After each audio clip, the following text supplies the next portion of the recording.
Hi, నేను మీ నాదిల్లా.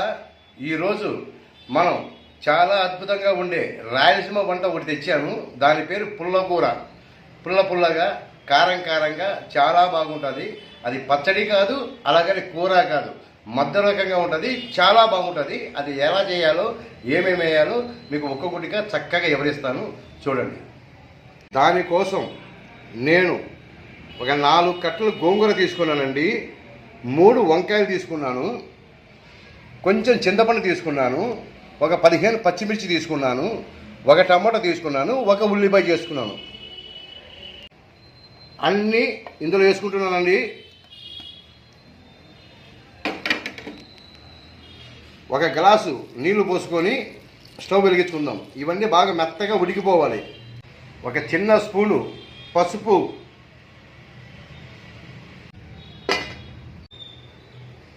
ఎంతవరకు వచ్చిందో చూద్దామండి. ఓకే, సిమ్లో పెట్టి 5 నిమిషాలు ఆగుదాం.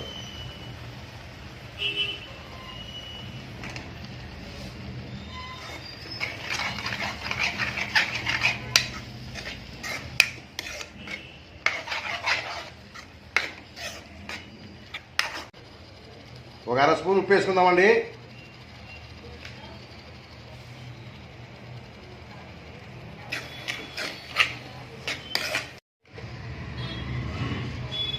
కరెక్ట్గా సిమ్లో పెట్టుకొని 3 నిమిషాలు ఉంచండి.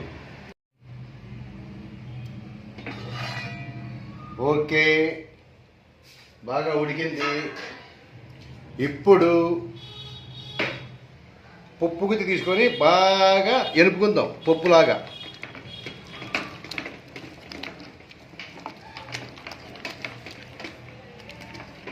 ఏదన్నా గిన్నెతో ఎనుపుకోండి, కానీ మిక్సీలో మాత్రం వేయకండి.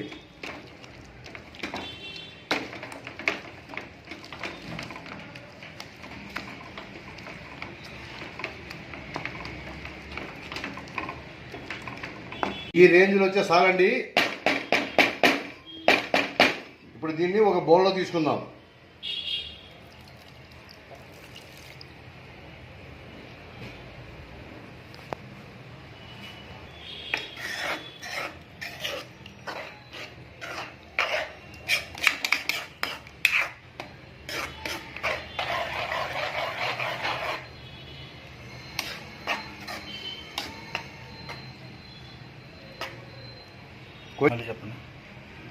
కొంచెం వాటర్ వేసుకొని కొంచెం లూజుగా చేసుకోండి.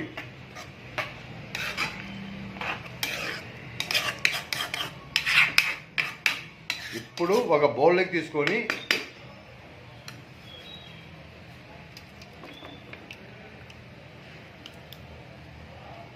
కొంచెం నూనె ఎక్కువ వేసుకోండి. ఒక 6-7 స్పూన్లు వేసుకోండి. నూనె వేడి వెక్కిన తర్వాత తాలింపు కొంచెం మాడిపోయేలాగా ఉండాలి. మిరపకాయ నల్లగా వచ్చేంత వరకు వేసుకోవాలి. మాడిపోయిందని మీరు అనుకోవద్దు, కావాలని నేను మాడగొడుతున్నాను. ఆ మిరపకాయ పిసికి తింటూ ఉంటే అద్భుతంగా ఉంటుంది టేస్ట్.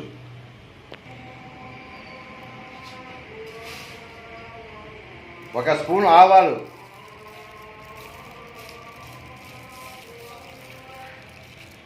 అర స్పూను జీలకర్ర,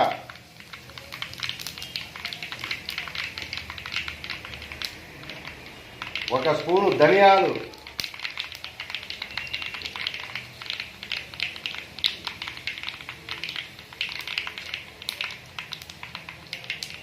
ఉల్లిపాయలు ఒక పక్క,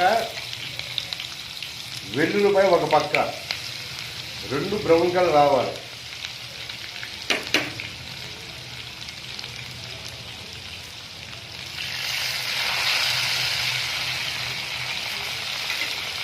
మిరపకాయలు,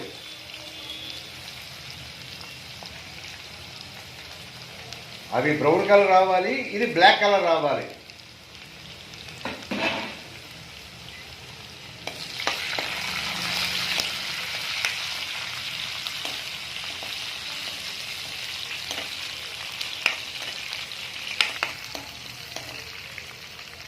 మాడిపోయినా పర్వాలేదండి, బ్లాక్ అయితే రావాలి మిరపకాయలు, అదే టేస్ట్.